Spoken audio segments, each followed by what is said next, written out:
Welcome to the Soul Forge, a place of silent mystery, quiet contemplation, and outright mayhem. Join your host, Sean Vanderloo, as he guides you through the adventures of living. Together, we'll talk about life and love, sex and dating, joy and heartache, memories and loss, and so much more. Don't worry, it's not nearly as pretentious as it sounds. Get ready for life, the universe, and everything on the Soul Forge.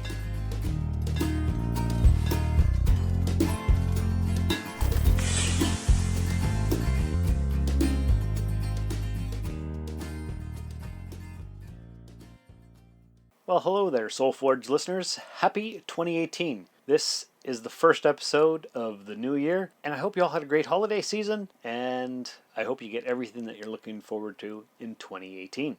So I was thinking what kind of topic I should start off the new year with, and I was going to do a light, fluffy episode, maybe something to do with why you should never shop at Charm Jewelry Store, because that was quite the adventure, which I will one day have to relate to you guys, but not today. But before we get into what we're going to talk about, we've got some future shout-outs. If you remember from a previous episode, I said I was going to start acknowledging future listeners who may or may not actually exist.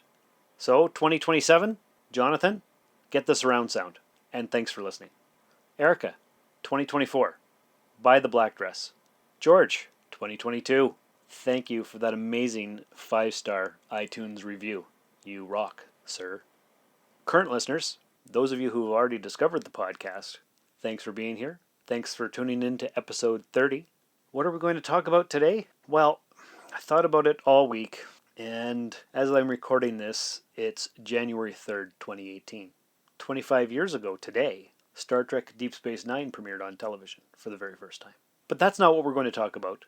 What we're going to talk about is something that happened 13 years ago today. Now, if you recall, in one of the previous episodes, which I can't remember the number of right now, it was an episode about loss. And that's what this episode is about. But it's one of the specific losses that I've dealt with. 13 years ago, my son, Xander, would have been born. A little bit of background. In the year 2004, Trish and I decided to start a family. And so she got pregnant. Well, because you have to get pregnant to start a family, right? So that's what we did. And I recall being extremely thrilled. It was a very exciting time. I was going to have a kid. This was great. I talked to the belly. I played it music. I would read it stories. And do all those kinds of things that you're supposed to do to prepare an unborn child to hear your voice and be well adjusted. And I can't even remember the things that I did. I remember singing to it and talking to it and reading stories. I think I played music.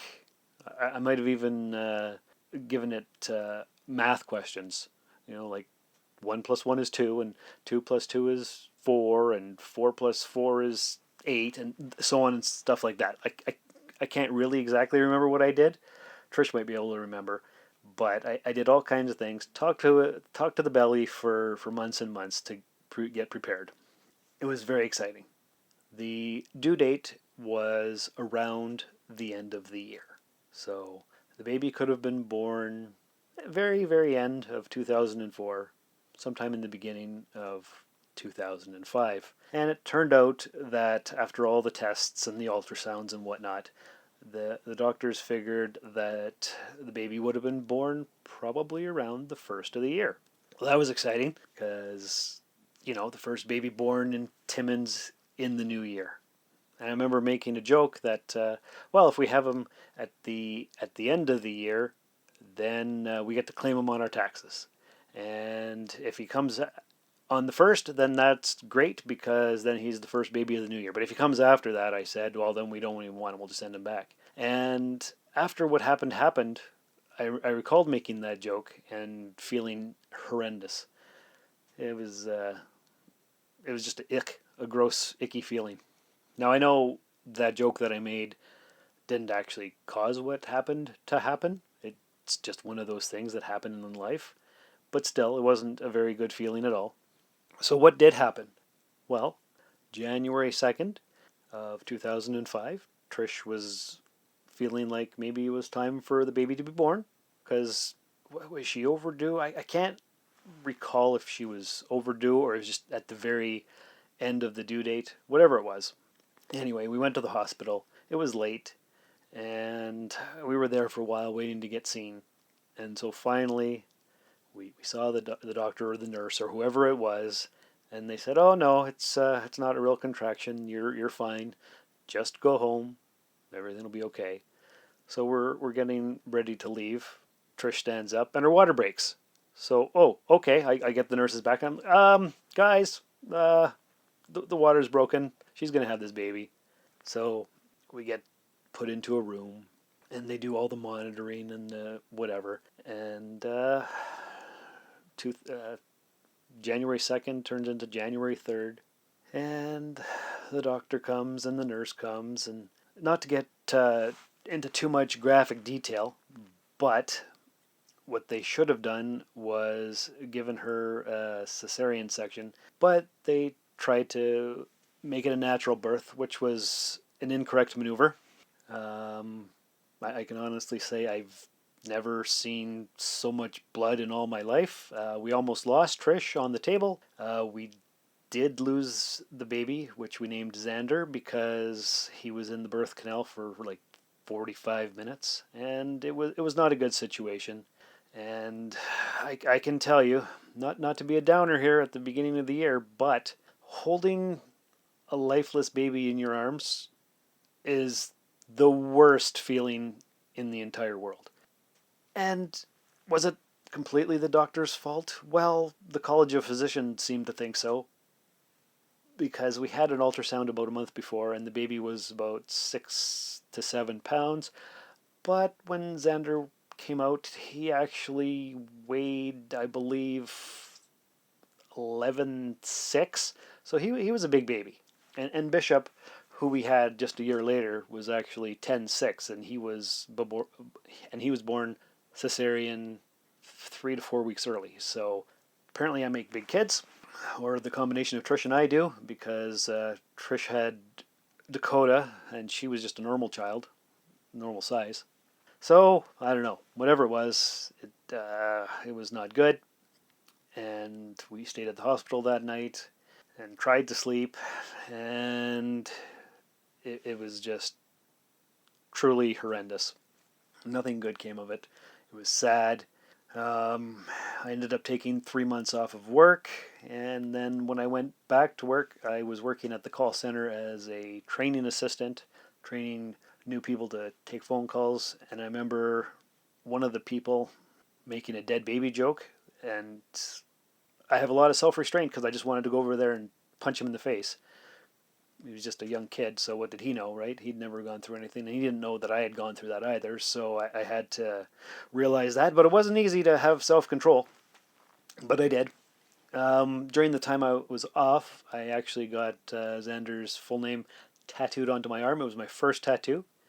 I was, 29 years old or something, and I'd wanted a tattoo since I was 8 years old, so I thought that was fitting for my first one. Get my son's name. Xander Aaron Enzo Duval Vanderloo. So life went on, and I did not talk about my son. I couldn't talk about it. So that happened January 3rd of 2005, and I believe Bishop was conceived that April, Easter weekend probably. I think that was the first time that Trish was healed up enough so that we could do anything, and we felt safe enough to be able to do that. And a few months later, we found out that, or maybe it was a few weeks later, we found out she was pregnant. And that pregnancy, I ignored. I couldn't deal with it. I didn't want to get emotionally involved again. I talked to the belly a little tiny bit because I didn't want to feel like I was ignoring it, but it wasn't the same. It was all I could do to acknowledge that she was pregnant, because I didn't want to have to put my emotions towards that again and have it taken away. And actually, when Bishop was born, he was born by cesarean, and I was in the operating room for that as well. And so the doctor cut her open, took the baby out, and he didn't cry for 4 or 5 seconds. And it was pretty bad. All these thoughts went through my head in just those matter of a few seconds. If Bishop hadn't survived, I probably would have just, I don't know, jumped off the hospital roof or something. I don't know. It was not fun to think about. But luckily he was okay. He was healthy. He was 10 pounds 6 ounces, I think it was, or was he 10-13 and Xander was 11-6? I don't know. Anyway, that part doesn't matter. He was healthy and he was okay, and that was good. So for years and years, I wasn't able to talk about Xander. I couldn't say his name. The only funny story I have to relate to that at all was one time at the call center. I was on the phone and we were just sitting around and we were talking about tattoos and whatnot. And somebody was saying what they had for tattoos, and another girl said what she had, and then I said what I had, and I said, "Oh, I have my son's name." And this guy, I remember his name was Jason, and he says, "Oh, is that so you don't forget what your son's name is?" And I'm like, "No, I got it because he died." And his face just dropped, and he felt like an ass. So, and he was kind of a douchebag anyway, so that was a good thing in regards to that he got his, well, I don't know, comeuppance, or he felt bad, or whatever it was. Anyway, that was the only, I can't even say it was a positive thing because of the death of my son, because it wasn't a positive thing, but, yeah, I think you know what I'm trying to say. So anyway, that's what happened. Bishop was healthy, and yeah, I guess that's it. So couldn't say the name of my child for, well, probably a good 4.5, 5 years, and then Trish said, "That's enough. You're going to counseling." So we went to a counselor, and I'd never been to one before, and I don't even know what I talked about. Everything just came tumbling out, and then like a month later, I broke up with Trish for the first time because I don't know, I couldn't take it anymore. I'm not sure what it was. But we got back together and stayed together for another couple years. But everybody was surprised that we had stayed together for as long as we did, because a lot of times when people are in a new relationship and they lose someone like that right away, they don't last. But her and I lasted for nearly 9 years, so that was a pretty good run. And actually, her and I and Bishop just got back from going out to supper together. It's a thing that Trish and I try to keep up, even though we're with other people. We still talk about these kinds of things, and we share that pain. Not a lot of people can ever really understand what we went through, and I don't really acknowledge it too much to the outside world. I was looking through my Facebook memories, and last year I had put down that, oh, hey, today would have been 12 years for my son, but I didn't put anything today. But I did text Trish this morning and I say, "Hey, how you doing?" Because she usually feels the worst leading up to that, like a few days before that, but not on the actual day, because she doesn't even remember the actual day. She was on so many painkillers and whatnot. But I remember every detail, and it's burned into my consciousness for the rest of my life. And, well, she had a hard time today. I had a hard time today. It's always a day for quiet contemplation. And I wasn't going to record an episode about this because it's really hard to talk about, especially to an empty room and knowing that who knows how many people are actually going to listen to this. But what I learned is that you never, ever, ever get over a loss like that, but it does get easier to cope with it. And don't wait 5 years to talk to somebody. If you go through a trauma, no matter what it is, and there's the opportunity to have professional help, even if it's not professional, even if it's just somebody who's willing to listen, talk to them, talk it out. Don't repress it, don't bury it. That's one thing my family is known for, is burying things, repressing things, and then exploding years later. And that's kind of what I did after I saw the counselor. I just went nuts. And has the last 13 years of my life been a traumatic dealing with that particular situation? I don't know. I've made a lot of stupid mistakes in my life. I can't say it's because of that. But if I had talked to somebody years earlier I might have had more healthier coping mechanisms. So that's what I would recommend. Talk to somebody, talk to anybody. Don't hold it in. Seek the help that is there. And you'll never forget. You never forget the trauma. It does it get easier? It gets less difficult. There really isn't a day that goes by that I don't think of Xander. Bishop just had his birthday on December 6th, and he turned 12, so Trish and I would have had 2 kids a year apart, and that's really, I don't know, it's incredible to think about the life that we could have had, but the life that we don't have. So that's really all I've got to say about that. So I'm just going to end the discussion of what happened right there. There's more I could say, but that's pretty much all you need to know and probably want to hear. We all go through loss. We all suffer pain, all that kind of stuff. It makes us better people, or it has the potential to make us better people or stronger people. Life lessons. We learn from things. We cope in our own way, and hopefully we learn better coping mechanisms the more things we deal with and go through. Yeah, I don't know. I don't know what else to say about any of that. Other than the fact that I hope you don't go through anything like that, because it's pretty horrible. And yeah, that's pretty much it. So, to end on a positive note, 2018 has been pretty good so far. Cold. It's really cold, but there hasn't been a lot of snow, so that's nice. X-Files is coming back on the air tonight, so that's awesome. What else can I tell you? Christmas was good. Got a lot of positive feedback for Paul's episode last week where he was talking about his mom. So thanks again to Paul for sharing that story. A lot of traumatic stories. Next week, maybe I'll try to do a fluff piece for you guys, something cheery. I would have done that today, but today was the anniversary. Well, you'll get this on the 4th, but you know what I mean. So I just had to acknowledge what today was and get it out there, because I've learned that you have to talk about things. So if you guys would be so kind as to leave a 5-star review in the iTunes store because you're loving the podcast, that would be fantastic. I have recorded a new end piece where you get all the contact information for the podcast. Maybe I played it last week. I'm not even 100% sure. The holidays have kind of muddled my mind. I don't know what I've done so far or whatnot.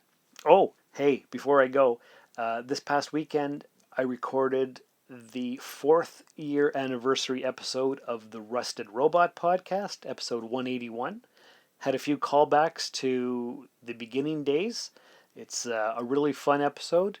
If you haven't checked out the Rusted Robot podcast, now would be a great time to do so. That's more of a geeky flavored podcast where we talk about movies and TV shows and that kind of thing.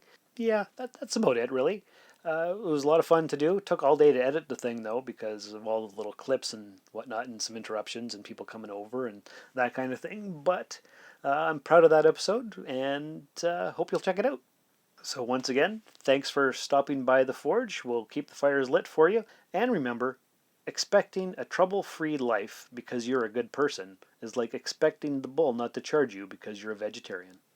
This has been another episode of the Soul Forge Podcast. Contact the show by emailing soulforgepodcast@gmail.com or by tweeting soulforgepod on Twitter. Visit us at soulforgepodcast.com, and remember, the best way to show your support is by leaving a 5-star review in the iTunes store. And, if you would, please check us out and like us on Facebook. The Soul Forge Podcast was written, produced, scored, edited, engineered, and directed by Sean Vanderloo. Find me on Twitter and Instagram at Darth Vaderloo. For more great content, you can listen to my other podcast, The Rusted Robot. Thanks for stopping by the Forge. We'll keep the fires lit until your next visit. I could do this all day.